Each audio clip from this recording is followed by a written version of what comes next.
Alrighty, Tex Nolan, DTN Living Life. It's a Sunday. Yes, I'm in a Jersey Sunday. Alrighty.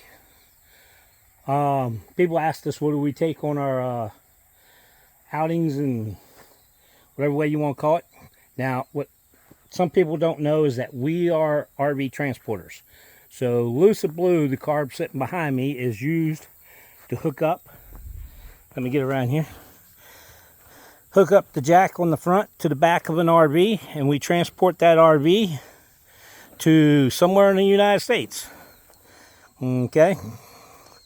So, DTN Living Life. That is what we do. That's how we live life.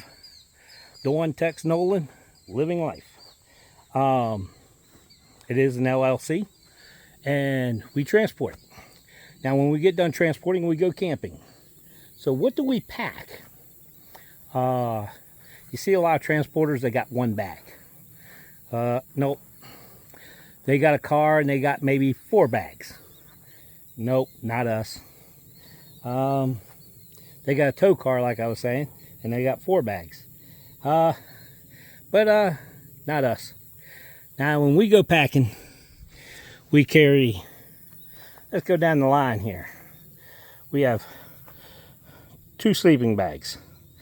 We have the camping table, folds out to be, I think it's 48 inches by 24 inches. Might be 30 inches, I'm not sure. We got the Gazelle tent. We have the camping bag. Okay, that's everything in reference to camping. That's going to be lighting. That's going to be air mattresses to go underneath the sleeping bags, things like that. 2 Folger containers. One of them has toilet paper in it. One's a pee bucket. So that way, if we're in a situation, we just have to duck down behind a bush or something like that. Not really a bush, but duck down behind something that's on concrete or something like that. We got a bucket to go in, and then we can go pour it out somewhere where it'll disappear into the ground. We don't like going on the concrete or anything to that effect due to the fact it just sits there and stains and starts to smell. Camping fan and light, 2 25-foot electrical cords, heavy duty, and a 3-way plug to go in. So that way if we get a campsite with electric, we can use it. All right. Inside this bag here is our cooking stuff. So in other words, no foods in there, just cooking utensils. So we have the Jetboil camp stove. We got the Jetboil itself. We have several other items in there, pots, pans. We use the double-walled stainless steel plates and bowls. We got 2 of each of those in there. So yeah, that's what's there. Then there's the camera equipment that we carry. Sorry for the noise in the background. Collapsible sink. Our medication tray, which has got all the medications that you could think of and so forth, bandages, gauze, things like that. Temperature thermometer and a little bit of everything and anything. First aid, whatever we need, we've got it there. And then of course it's got a blood pressure machine there, so that way we can make sure our blood pressure stays within range where we should be. And underneath is the electric cooler. That's the reason why we go to campsites that have electric a lot of times. If we don't, then we have to use the car to run that 3 or 4 times in a day so it stays down nice and cool. Next one is the food bag. So there's food in there. The top bag is something we threw extra this round because where we're going and what we're doing. And it's got snacks and so forth for us to eat on the way. Dawn's clothing bag, my clothing bag. Then we have the 2 bags right there that are for carrying our wet shoes. In other words, the shoes, slip-on shoes that we wear in the water and things like that. Laundry bag to carry.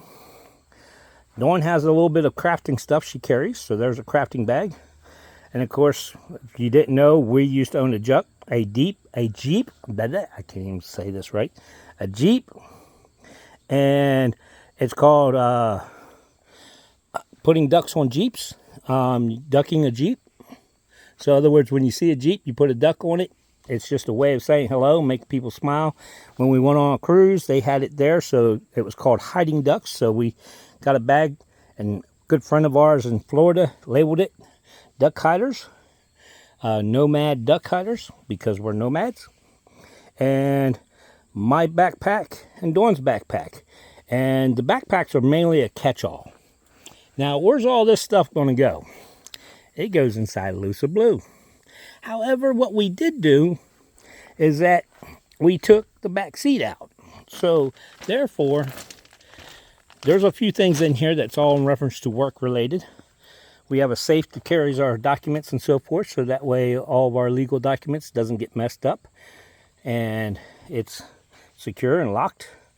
There's no money or anything, nothing that resembles any money, so nobody can get anything. But all this is going to be hookups for the front.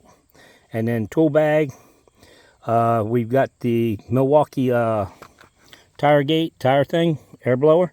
So therefore we can blow up the tires. Our triangles to carry, fire extinguisher to carry, shovel, water, okay. And then as you can see, the back seat's taken out. So it is completely open and empty in here. Alrighty, so now let me load this car up and you'll see how it's loaded. Alrighty, so let's take a look here. What do we got? Oh yeah, I forgot to mention, we do have a rake, a child's rake. It's what we use to rake off the area that we're going to put the tent up in.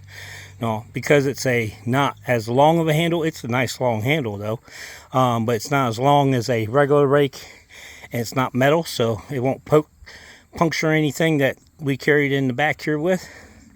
So we don't have to worry about that. But yeah, so everything's in. Okay.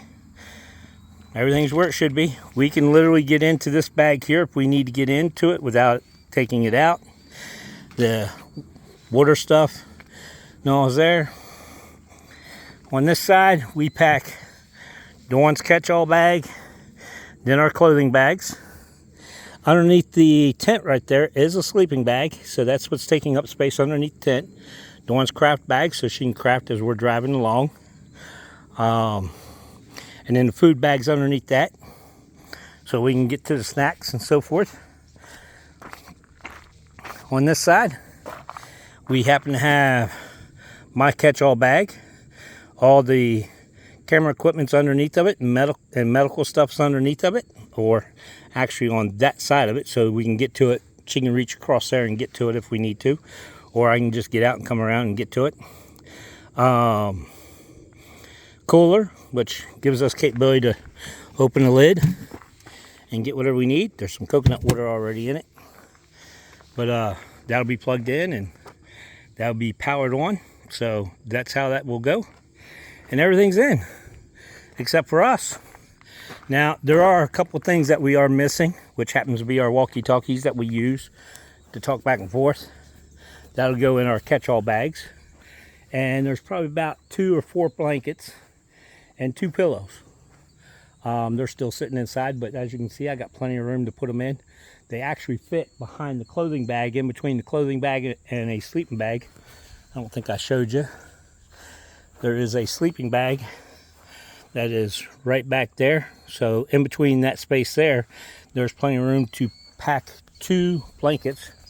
They pack down really nice. We used to use the airbags to suck out all the air and make them really thin, but we found out we could just pack it in there and it'll pack without any problem. So didn't need that. But other than that, there we go. That's our packing. That gives you an idea of what we go through. All right. Peace, love, and jelly beans, people. Don't forget to hit the like button. Hit the dislike button. Hit the like button just because you like hitting buttons. And subscribe and notifications bell. And this is DTN Living Life. Peace, love, and jelly beans.